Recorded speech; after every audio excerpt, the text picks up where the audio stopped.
পঞ্চপাণ্ডবকে খাণ্ডবপ্রস্থ দেয়া হয়েছে, এটাকে ইন্দ্রপ্রস্থে পরিণত করেছেন। তার গৃহপ্রবেশের জন্যে সেই রাজস্বীয় যজ্ঞ করেছেন, এবং রাজস্বীয় যজ্ঞ যখন হচ্ছে তখন কৃষ্ণ নিজে পদধৌত করার দায়িত্ব নেন ব্রাহ্মণদের, এবং কৃষ্ণ বলেন যখন সবাই সন্তুষ্ট হয়ে যাবে সেই মুহূর্তেই আমার পাঞ্চজন্য সঙ্গ নিজে থেকে বেজে উঠবে।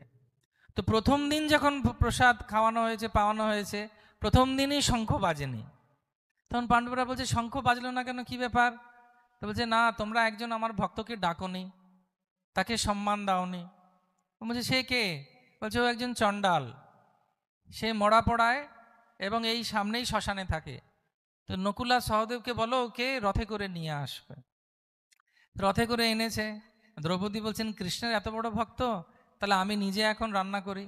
তো তিনি তখন রান্না করেছেন কি, তাকে প্রসাদ পাইয়েছেন।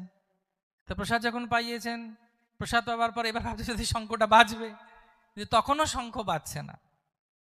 তখন কৃষ্ণ বলছেন যে শঙ্খ বাজেনি, তার অর্থ হচ্ছে তোমাদের মনের মধ্যে নিশ্চয়ই কারুর কোনো রকম সন্দেহ বা সংশয় বা এই ভক্তের প্রতি কোনো ভাবনা এসেছে, যে ভাবনার জন্য শঙ্খ বাজছে না। তখন দ্রৌপদী, ওরা সবাই খুব সৎ ছিলেন, বৈষ্ণব, তারা সবসময় পরিষ্কার, তিনি বলছেন হ্যাঁ, আমার মনের মধ্যে একটা ধারণা এসেছে যে আমি যখন দেখছিলাম এই ভক্ত, আমি এত রকমের ব্যঞ্জন বানিয়েছি, শাক, শুক্তো, ডালনা, ধোকার ডালনা, চাটনি, এ সবগুলোকে একসঙ্গে নিয়ে সেটাকে চটকে হাপুস হুপুস করে খাচ্ছে। তা আমি ভাবলাম যে এ একদম খেতে একদম জানে না, এবং এ খেতে জানে না, এ কোনো নিয়ম জানে না, আর এর সংস্কৃতি নেই। দ্রৌপদী এরকম মনে মনে ভেবেছেন। তখন কৃষ্ণ বলছেন ঠিক আছে, ওকে জিজ্ঞেস করো ও কেন ওরকম করে খেয়েছে।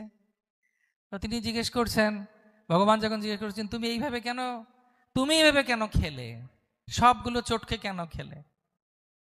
তখন তিনি বলছেন সব রস আস্বাদন করার একমাত্র দায়িত্ব বা একমাত্র হকদার বা একমাত্র সম্মান কাকে দেওয়া উচিত না, কৃষ্ণকে। তিনি রসরাজ, তার অধিকার আছে সব রকম রস আস্বাদন করা। আমি তার ভক্ত, আমার উচিত নয় সব রকম রস আস্বাদন করার জন্য।